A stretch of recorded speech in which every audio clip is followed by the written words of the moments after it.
12 years ago, Christopher Nolan stunned the world with Inception. Even today, many viewers still believe the movie only contains 3 dream layers in limbo, but after watching the film more than 10 times, it becomes clear that something else is hidden between them, a 4th dream layer, subtly hinted at multiple times throughout the story. Now, let's break down the narrative in the simplest way possible and truly understand why this 12-year-old sci-fi masterpiece still holds a 8.8.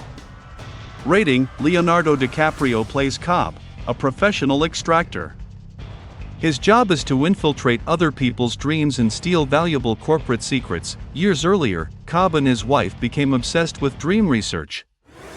Together, they built an entire dream world of their own and lived inside it for nearly 50 years. Over time, the line between dream and reality completely disappeared. Desperate to return to the real world and see their children again, Cobb planted an idea deep inside his wife's subconscious, the belief that their world was not real. To escape, they lay down on train tracks and killed themselves inside the dream, awakening in reality. But the idea Cobb planted never faded, even after waking up, his wife remained convinced that reality itself was still a dream. On their wedding anniversary, she staged a murder scene and called a lawyer in advance, framing Cobb for her death.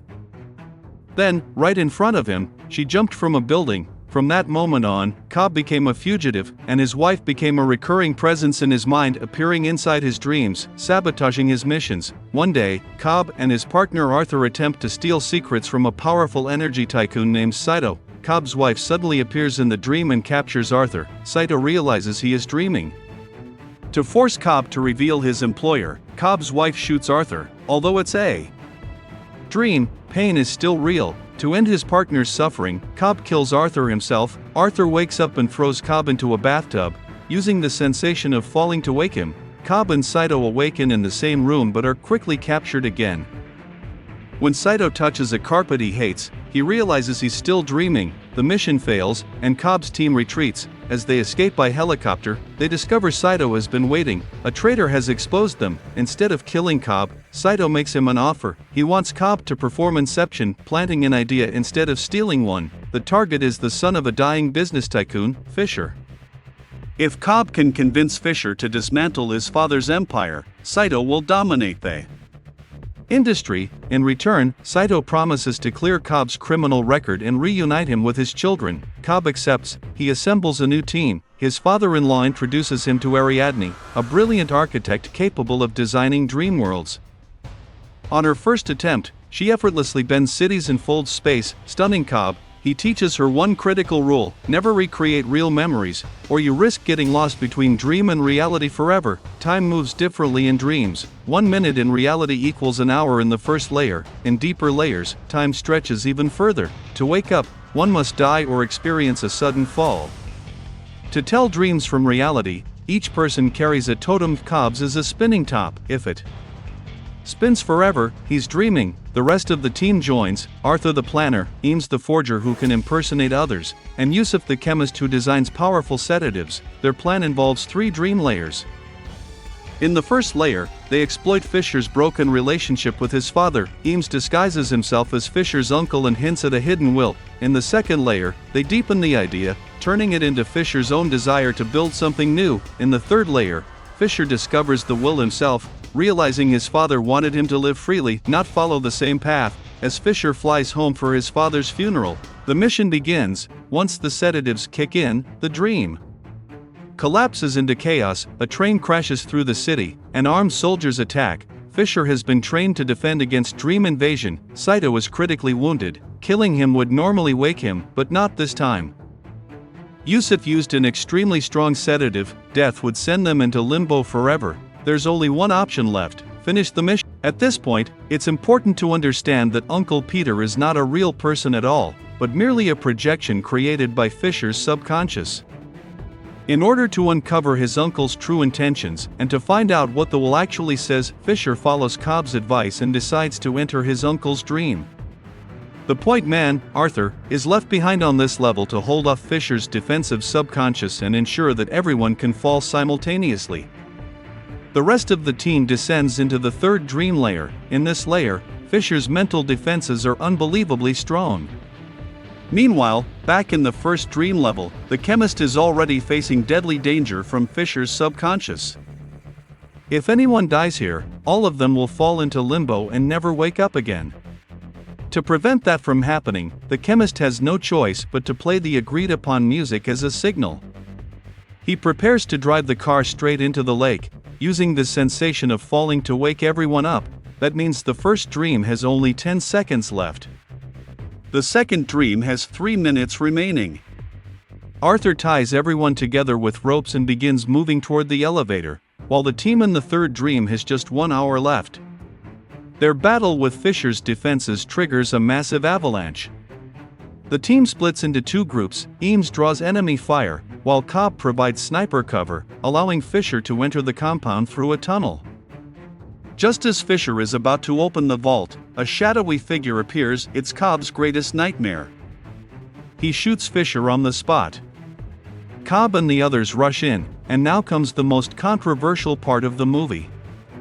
Millions of viewers believe that Cobb and the architect went down into limbo to rescue Fisher. But earlier, when Saito was badly wounded in the first dream, the chemist clearly explained that because the sedative was far stronger than usual, dying would not wake them up in reality, it would only send them into limbo. Cobb and the architect never died. That means the place they went to could not have been limbo. The architect even says, "We just have to follow Fisher down there. There's no time here, there will be enough time down there, and we'll find him so we can give him his own kick." As everyone knows, falling in a lower dream sends you back up to the previous level. This rule is repeated many times throughout the film. From this, we can logically conclude that there must be a fourth dream layer between the third dream and limbo.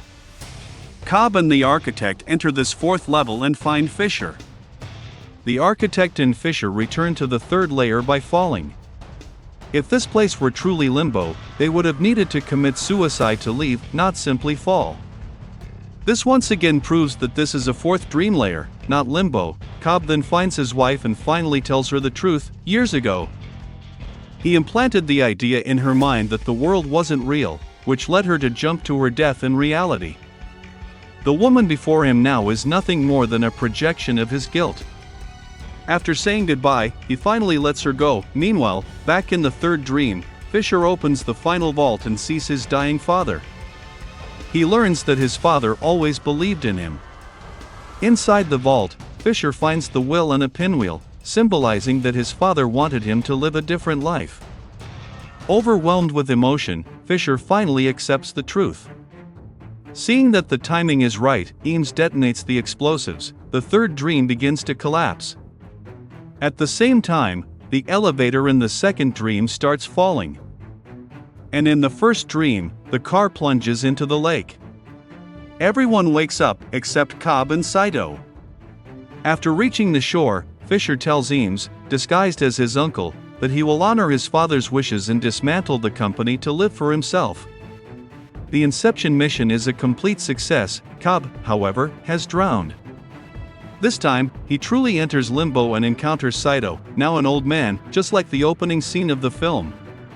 Because Saito died earlier in the third dream, and time moves exponentially faster across dream layers, he aged dramatically in limbo. Cobb himself can no longer tell dream from reality until he notices the spinning top still rotating. Cobb reminds Saito of their deal. And together they choose to return. In the next moment, both men wake up on the airplane. Saito keeps his promise, making a phone call before Cobb disembarks to clear his criminal record. After years on the run, Cobb finally reunites with his children. The film ends, but even 12 years later, audiences still debate whether Cobb is dreaming or awake. The answer, however, is hidden in the details. When Cobb returns home, he spins the top one last time. As it begins to wobble, we know he is back in reality. In every dream, Cobb wears a wedding ring, but when he gets home, the ring is gone. Throughout the film, he only ever sees his children from behind in dreams. This time, he sees their faces clearly, and they've grown older. All these details confirm that Cobb has truly returned to the real world. If there's anything you still don't understand, leave a comment below. The movie ends here. Thanks for your watching. Leave your comments below and don't forget to subscribe for more videos like this. Turn on the notification and leave a like to help the channel out.